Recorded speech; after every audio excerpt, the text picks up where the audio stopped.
Spoštovane tekmovalke in tekmovalci, spoštovani organizatorji, cenjena ministrica za kmetijstvo, gozdarstvo in prehrano, gospa Irena Šinko, spoštovani drugi udeleženci in ostali visoki gostje.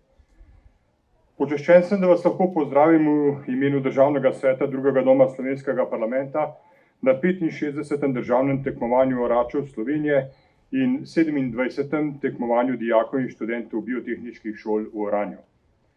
V danih razmerah, ko se še vedno soočamo z okoliščinami pandemije COVID-19, z vojno v Ukrajini, vedno bolj pogostimi uničujočimi vremenskimi pojavi, ki so vse bolj očitna posledica podnebnih sprememb, ponovno prepoznavamo velik pomen nacionalnega kmetijstva kot primarne dejavnosti za zagotavljanje prehranske varnosti.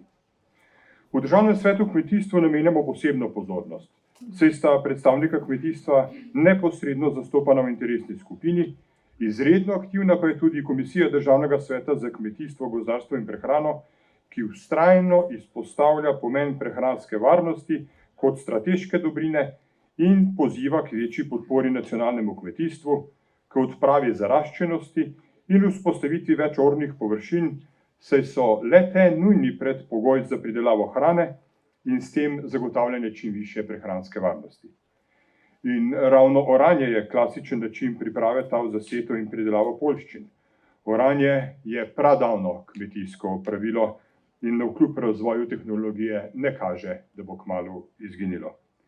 V primerjavi z nekdanjim garaškim početjem, ko je še nedolgo tega plug vlekel par konjev ali volov, kmet za njima pa se je ves čas boril z nemirnim orodjem, se je oranje zelo posodobilo in je danes v resnici na ljubo fizično lažje, pa vendar in vseeno zelo zahtevno strojno delo. Od orača zahteva veliko znanja, sposobnosti, skrbnosti, saj je zemlja raznoliko zahtevna in je treba znati plug pravilno nastaviti in tudi upravljati. Dobro pripravljena zemlja je predpogoj za bogato žetev. In tukaj pridete na vrsto vi, spoštovani orači, ki s svojim delom skrbite za kakovostno obdelavo tal, kar ohranja slovensko podeželje živo, obdelano, zdravo, spoštljivo do ljudi, okolja in narave. Vsakoletna tekmovanja v oranju zagotovo pripomorejo k nadaljnjemu razvoju našega kmetijstva in so odlična priložnost za izmenjavo izkušenj, znanj in tudi za sklepanje prijateljstev, tudi širše, zunaj slovenskih meja, kot tudi priložnost za prepoznavnost slovenskega kmeta in države. Slovenski orači ste že v letu naše osamosvojitve 1991 na svetovnem tekmovanju na Irskem nastopali pod slovensko zastavo. Svetovna organizacija oračev pa je bila sploh prva mednarodna organizacija, ki je Slovenijo polnopravno sprejela v svoje članstvo. Dobesedno ste na tem področju orali ledino. Slovensko kmetijstvo se danes, tako kot povsod drugod po svetu, sooča z resnimi težavami, na katere ni vselej jasnega in enoznačnega odgovora. Vendar, zavedanje, da brez kmetijstva ni hrane, daje upanje v modrost pri ohranjanju in razvoju le-tega v prihodnje. Kakovostno zorano polje ima zagotovo velik gospodarski učinek, saj pomembno povečuje hektarski donos v končni obdelavi tal. Predvsem pa današnji dogodek kaže, da je slovensko podeželje živo, saj je med nami kar nekaj mladih oračev, ki lahko z umnim gospodarjenjem zagotovite obstoj in nadaljnji razvoj slovenskega kmetijstva. Tekmovanje pa je med drugim tudi priložnost pridobitve novih znanj in s tem prispeva še k izboljšanju kakovosti trajnostne obdelave zemlje. Ravne, lepo oblikovane brazde so že od nekdaj ponos kmeta. Spoštovani, slovenski pregovori so polni modrosti in so nam lahko odlično življenjsko vodilo. Denimo, brez dela ni jela. Kdor ne seje, ta ne žanje.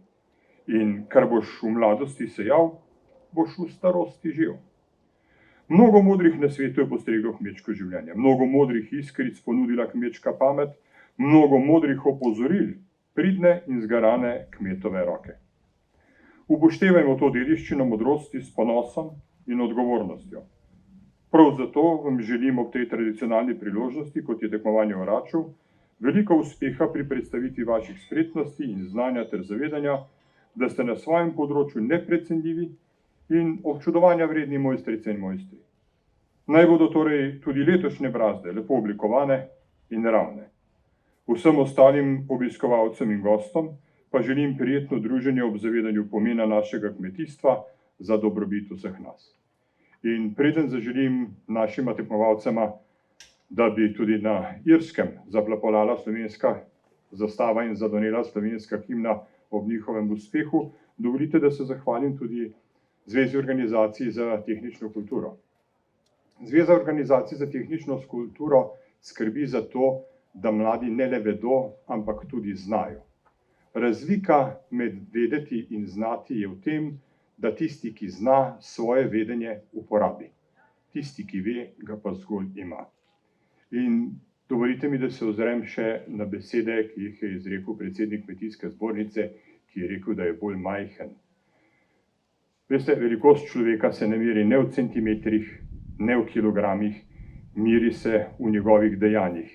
In če se ozrem tukaj okrog, vidim veliko velikih ljudi. Hvala.